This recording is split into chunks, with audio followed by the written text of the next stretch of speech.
The language of that report, it was similar to the kind of stuff that ultimately came out we discovered was going on in the FBI under Herbert Hoover. What can you do to assure the citizens of the state that there is not an agency of the state doing political profiling, doing background checks of perfectly legal, legitimate organizations in the state? We got enough bad guys to catch. We shouldn't spend our time looking at good guys. Where did this idea come from? Is this I have something no idea. I was not governor when MIAC was for. I was not a governor. I did not hire any people who were there, and nobody in my administration, the director of public safety or the colonel, saw this stuff before it went out.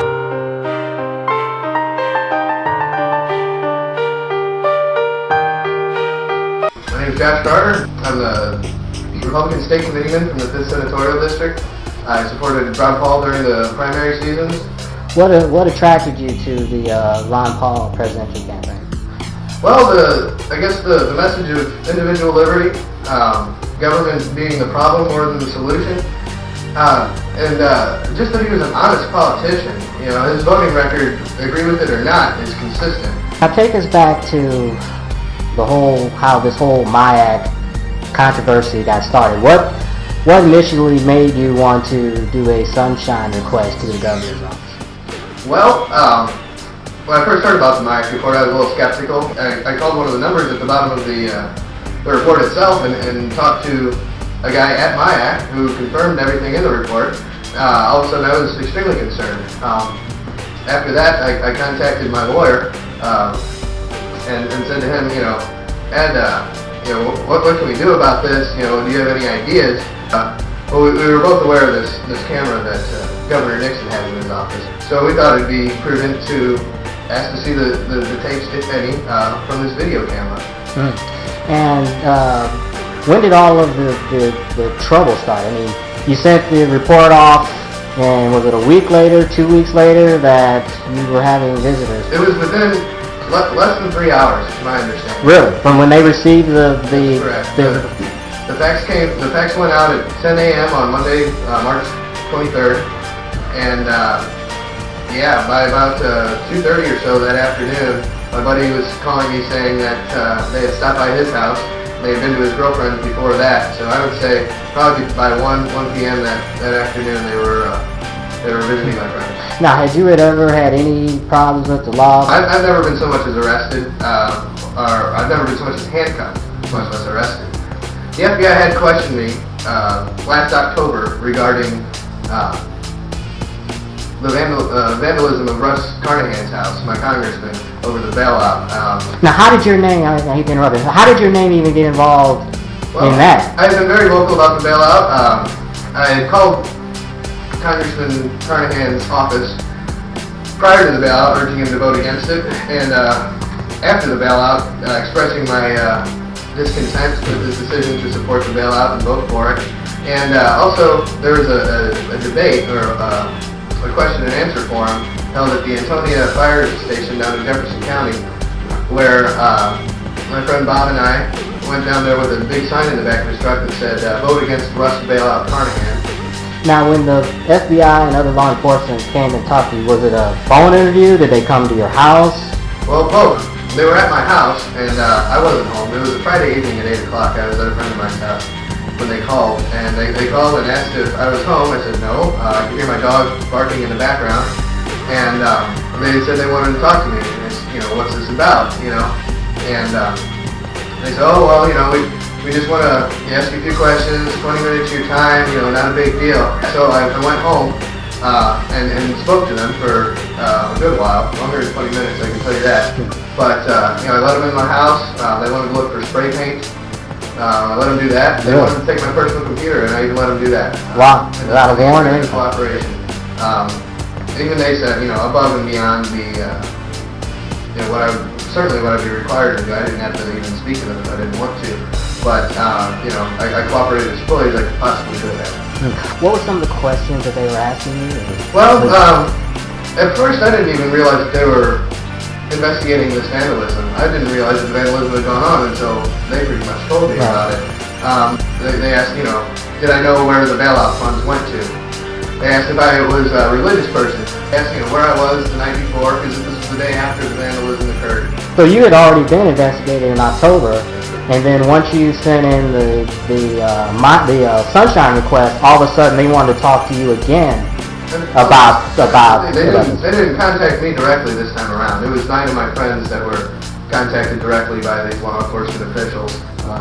So what would you like to see this all be resolved, and kind of your whole feelings about all this? I mean, Well, I'm not really sure why they decided to come back and question 9 of my friends so aggressively. What I'd like to see is, is this standard operating procedure to harass so many people over a vandalism case? Who told them to step up this investigation or reopen this investigation into me? And if so, if somebody did tell them to do that, why? I don't know if somebody in Nixon's office said, hey, we think this guy might be radical because he sent a sunshine law request, go take another look at him. I feel that this investigation was extremely aggressive, extremely uncalled for, considering my political activities. Between the aggressiveness of the investigation and the political profiling that was going on in the MIAC report, and the fact that some of the questions that were asked were related to issues that were mentioned in the MIAC report, such as Ron Paul, the Federal Reserve, things like that. I'm really concerned about, kind of the origins of this investigation. It seems to me that it's a strange pattern that every time I attend a debate or try and question authority in any sort of way, the FBI starts showing up at people's houses. And that concerns me. all right, sir, who are you? I'm Bob Busher. Now, you're a committee man? So, what's your whole impression of everything that's happened to Josh and Tyson? Seems a bit of a witch hunt to me. The FBI came by my house on both occasions also.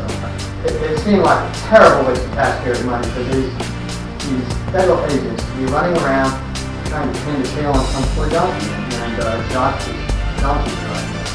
Initially, I think they got on me because this sign, the notorious sign was in the back of my truck.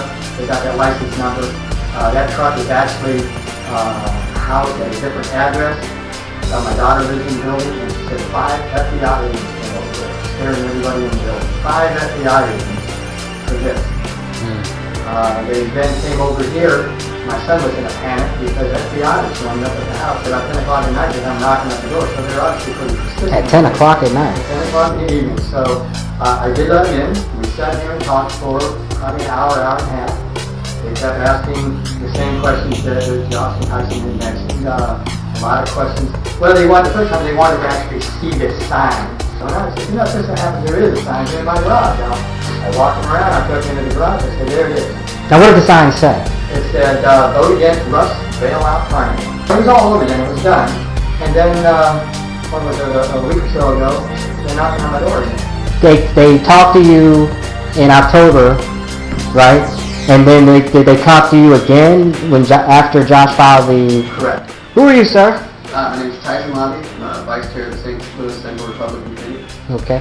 And how long have you been involved in politics? I got involved in politics last year during the primary session, supporting Ron Paul. And how do you know Josh? I met Josh during the primary. How did you get involved in this whole MIAC controversy? I got a call at work at about 2:30 in the afternoon on the 23rd, the day that Josh filed his sunshine request. In March, right? Right. Okay. And I got a call about 2:30 in the afternoon. I answered the phone, and the person I spoke to identified themselves as a member of the FBI. They said they wanted to speak to me on a general investigation. I told them I could be home at 5:30, left work a little bit early to make sure I got home in time. And they showed up, invited them in, sat down at the kitchen table, and they started asking me questions. A red flag flew up when they asked me if Josh was a religious person, if he quoted the Bible. They asked me to describe Josh's personality, his political beliefs. They asked me, about, the Ron Paul, and they asked me about basically the same things that Josh was talking about. And they never said that they were investigating the issue of the vandalism from Carnahan's house. If the FBI was really doing their due diligence, why hadn't they come to speak to me earlier? Yeah. Why is it all of a sudden when Josh files this report, they come and talk to me? Why didn't they come and talk to me before? Do you think that the investigation was retaliation for the... I think it's very possible. The timing just seems too coincidental.